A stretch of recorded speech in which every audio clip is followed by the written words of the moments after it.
Good morning everyone. आज हम लोग फिजिक्स का एक टॉपिक प्रूफ करेंगे जो रिफ्लेक्शन चैप्टर से होगा और वो होगा हमारा proof that focal length is half of the radius of curvature. मतलब कि फोकस दूरी जो है वो वक्रता त्रिज्या का आधा होता है।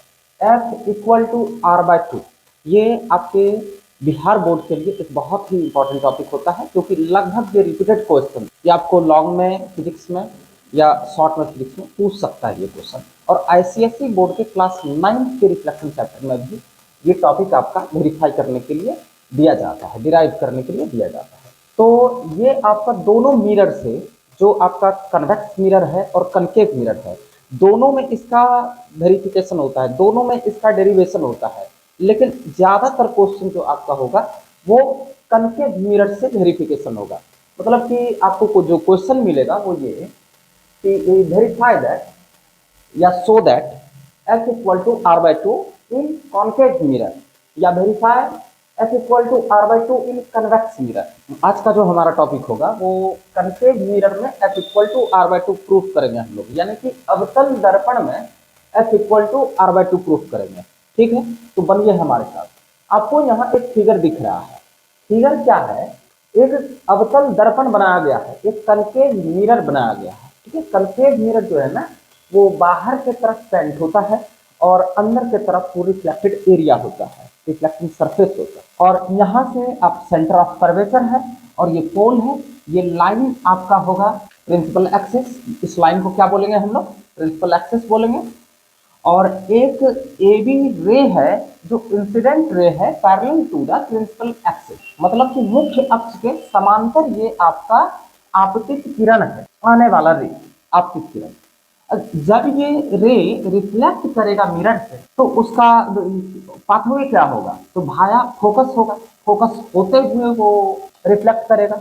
जब इंसिडेंट रे और रिफ्लेक्टेड रे आप ड्रॉ कर दिए तो एक नॉर्मल भी आप देखे होंगे, जब आप रिफ्लेक्शन का फिगर बनाते हैं तो उसमें एक नॉर्मल भी होता है। जितना भी कर्व मिरर है उसमें आप नॉर्मल कैसे बनाइएगा? तो नॉर्मल आपका सेंटर होते हुए पास होता है। ये जो बीबी लाइन है वो नॉर्मल है, ध्यान रखना। अब नॉर्मल और इंसिडेंट रे के बीच जो एंगल क्रिएट होता है उसको हम लोग एंगल ऑफ इंसिडेंस या आपतन कोण कहते हैं। एंगल ऑफ इंसिडेंस या आपतन कोण, तो एंगल आई से इसको डिनोट किया जाता है। और ये नॉर्मल और रिफ्लेक्टेड रे के बीच जो एंगल बनेगा वो होगा आपका परावर्तन कोण, यानी reflected ray, reflected angle of reflection. उसको क्या बोलेंगे? Angle of reflection. और आप देखे होंगे कि according to law of reflection, परावर्तन के नियम के हिसाब से अगर हम चले तो आपतन कोण और परावर्तन कोण दोनों बराबर होते हैं, यानी angle of incidence is equal to angle of reflection. Angle of incidence is equal to angle of reflection अगर हम देखें तो angle A B C angle C B F दोनों इक्वल हो जाएगा। ये एंगल कौन था? ए B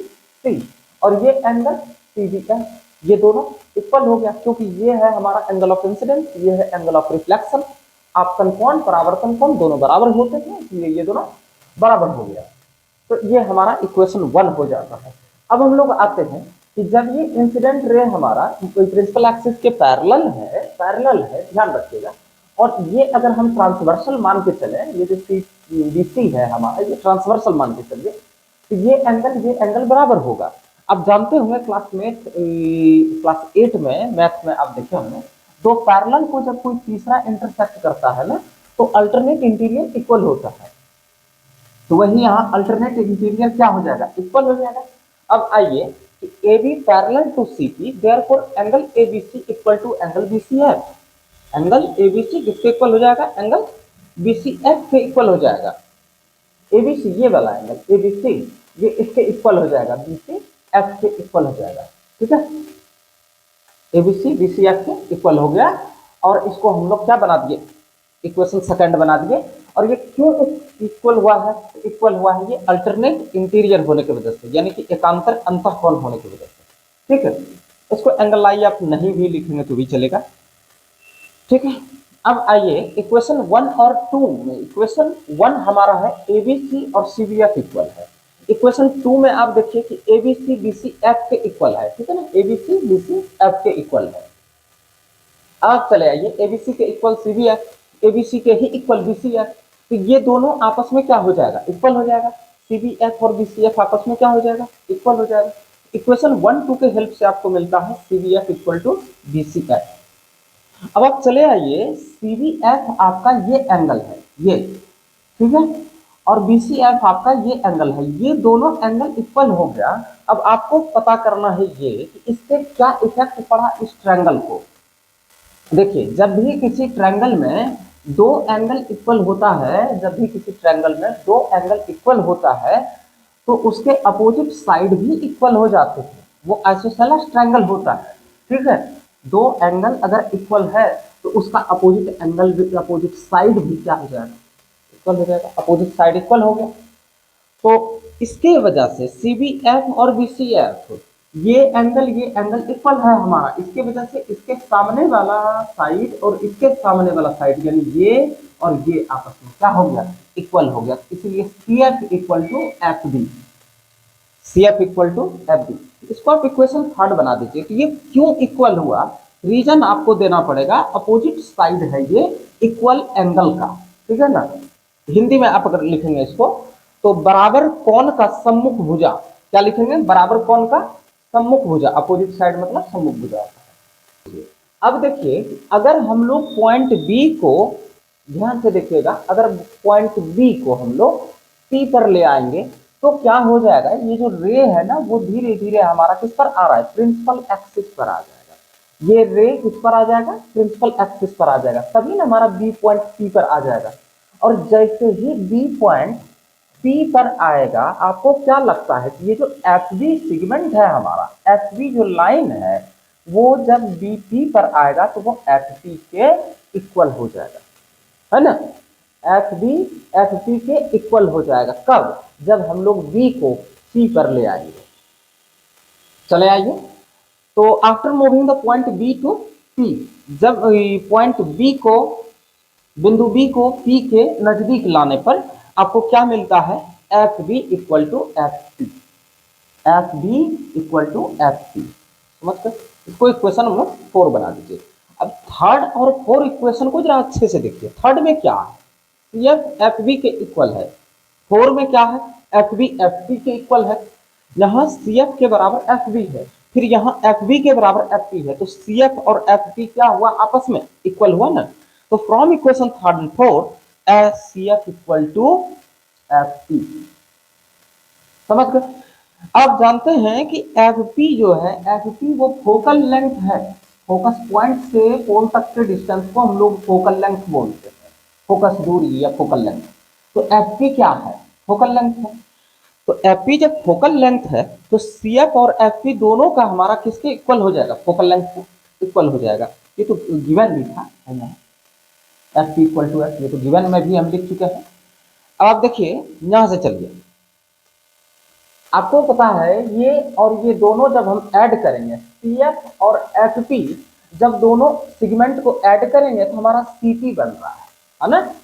C F F B दोनों सिगमेंट को ऐड करने के बाद सी पी बन रहा है, क्लियर है, ये वही लिखे हैं हम यहाँ, C F plus F P equal to C P. अब आप लगाइए, सी एफ और एफ पी दोनों एफ के इक्वल है, यहाँ देख लीजिए, सी एफ भी एफ के बराबर और एफ बी भी एफ के बराबर, तो सी एफ एफ पी दोनों की जगह पे हम क्या ले लिए, एफ ले लिए। सी पी किसके इक्वल है, रेडियस के इक्वल है, एफ और एफ कितना है, 2f और आर, ठीक है। तो अब आप 2 जब रिमूव करेंगे तो क्या मिलेगा, r बाय 2, 2 तो बाय में चला जाएगा। यहां से आपको क्या प्रूव होता है कि फोकल लेंथ रेडियस का हाफ होता है। और ये एक बहुत ही इंपॉर्टेंट टॉपिक है, इसको अगर वीडियो को थोड़ा बहुत स्लो करके आप समझने का कोशिश करेंगे तो समझ जाएंगे, ज्यादा भारी भरकम नहीं है। ये आपको गिवन मटेरियल है, गिवन मटेरियल को फिगर के नीचे आपको लिख लेना है, इतना ध्यान रखिए, ये गिवन मटेरियल है। फिगर जैसे ही आप बनाएंगे कि आपको आधा मार्क्स तो फिगर से ही मिल जाता है, हाफ मार्क्स आपको फिगर से मिल जाएगा। और हियर ये जो गिवन मटेरियल है वो भी लिख दिया इतना को, तो आपको हाफ मार्क्स मिल जाता है। उसके बाद आपका कैलकुलेशन आता है, तो कैलकुलेशन कुछ खास नहीं है, लॉ ऑफ रिफ्लेक्शन से हम लोग स्टार्ट करेंगे। तो एंगल आई एंगल आर बराबर होता है, एंगल ऑफ ये लॉ ऑफ रिफ्लेक्शन से एंगल आई एंगल आर जब बराबर हो गया तो एबीसी और सीडीएफ दोनों एंगल क्या हो गया, इक्वल हो गया, उसी को हम लोग लिखे हैं, इक्वेशन फर्स्ट बना दिए। अब हम लोग चले आए कि भाई ये दोनों हमारा पैरेलल लाइन है, और पैरेलल को जब कोई तीसरा इंटरसेक्ट करता हो कोई ट्रांसवर्सल, तो अल्टरनेट इंटीरियर इक्वल होता है। तो इस वजह से एंगल एबीसी इसके बीसीएफ के हमारा इक्वल हो गया, एंगल एबीसी बीसीएफ के इक्वल हो गया। इसको इक्वेशन 2 बना दिए। कारण में क्या देंगे भाई, अल्टरनेट इंटीरियर देंगे, है ना। अब आप आइए इक्वेशन 1 और 2 से चलिए। 1 और 2 में आप दोनों में क्या क्या देखते हैं कि एबीसी के बराबर सीबीएफ है, एबीसी के बराबर बीसीएफ है। तो इसका मतलब सीबीएफ बीसीएफ दोनों आपस में क्या होगा, इक्वल होगा। और सीबीएफ बीसीएफ को जब हम फिगर में अंडरस्टैंड करते हैं तो ये दोनों एंगल हमको इक्वल मिलता है। तो इस ट्रायंगल में, किसी भी ट्रायंगल में जब दो एंगल इक्वल हो जाता है ना, तो उसके अपोजिट साइड भी इक्वल हो जाते हैं। तो इसका अपोजिट ये, इसका अपोजिट ये दोनों सी एफ और एफ बी क्या हो गया, आपस में इक्वल हो गया। सी एफ और एफ बी आपस में इक्वल हो गए। इसको इक्वेशन 3 बना दिए। कारण में यहाँ क्या देंगे, opposite side of equal angle, यानी कि बराबर कोण का सम्मुख भुजा। अब आप आइए कि अगर हम लोग, ये तो इंसिडेंट रे यहाँ है, ठीक है। बाय चांस अगर हम लोग एक्सपेरिमेंट में टॉर्च को प्रिंसिपल एक्सिस पर ही जला दें, कोई टॉर्च हम लोग फोकस कर दें किस पर, प्रिंसिपल एक्सिस पर, तो अब आप सोचिए कि पॉइंट बी हमारा किस पर आ जाएगा, पी पर आ जाएगा। तो when moving point B to P, जब हम लोग पॉइंट बी को पी पर लाते हैं तो एफ बी और एफ पी दोनों इक्वल हो जाता है। ये सेगमेंट इसके इक्वल हो जाएगा। तो F B equal to F P कब भाई, तो after moving the point B to P, F B F P equal हो गया। अब आप देखिए इक्वेशन 3 और 4 दोनों से आप मर्ज कीजिए, सी एफ एफ बी के बराबर और एफ बी एफ पी के बराबर, तो सी एफ और एफ पी आपस में इक्वल होगा कि नहीं। तो फ्रॉम इक्वेशन 3 और 4 C F equal to F P. अब आपको पता है कि एफ पी जो है वो फोकल लेंथ है, एफ पी फोकल लेंथ है, लिखा हुआ है। तो सी एफ एफ पी दोनों के इक्वल फोकल लेंथ हुआ ना, है कि नहीं। अब आप चले आइए कि हमारा जो सीपी बनता है वो इस दोनों सेगमेंट को ऐड करके बनता है। तो C F plus F P equal to क्या बनेगा, सीपी बनेगा, सीपी पूरा वही आप लिखे हैं। सी एफ भी एफ लगाइए, एफ बी भी एफ लगाइए। ये कहाँ से लगाएं, यहाँ जो आया है आपका उसी से। सी एफ एफ है, एफ बी भी एफ है, सी पी आर है, एफ एफ 2 एफ हुआ, आर हुआ। अब 2 को बाय में लेके जाइए तो F equal to R by 2। ये बहुत भारी भरकम टॉपिक नहीं है, लेकिन आपके लिए काफी इंपॉर्टेंट। सीबीएसई में भी कभी कभार पूछा है, जो आपका 3 मार्क्स का लगभग होगा। और तो तीनों बोर्ड के लिए ये इंपॉर्टेंट है। आईसीएसई बोर्ड के क्लास 9 में आपको दिखेगा, और 10th में सीबीएसई और बिहार बोर्ड और जितना भी स्टेट बोर्ड है सब में आपको रिफ्लेक्शन एनसीईआरटी में दिखता है, जिसमें कि ये आपको प्रूफ करने के लिए निश्चित दिया ही जाता है, ठीक है ना। और एग्जाम के लिए भी बहुत इंपॉर्टेंट है। अब नेक्स्ट वीडियो में हम लोग कन्वेक्स मिरर में, यानी कि उत्तल, कन्वेक्स मिरर में यानी उत्तल दर्पण में आपको ये प्रूफ करके दिखाएंगे F equal to R by 2 कैसे होता है। लेकिन ये ज्यादातर करके मिरर में पूछा जाता है, इसलिए ये आप बेस्ट कर लीजिए अपना, ठीक। Thank you very much.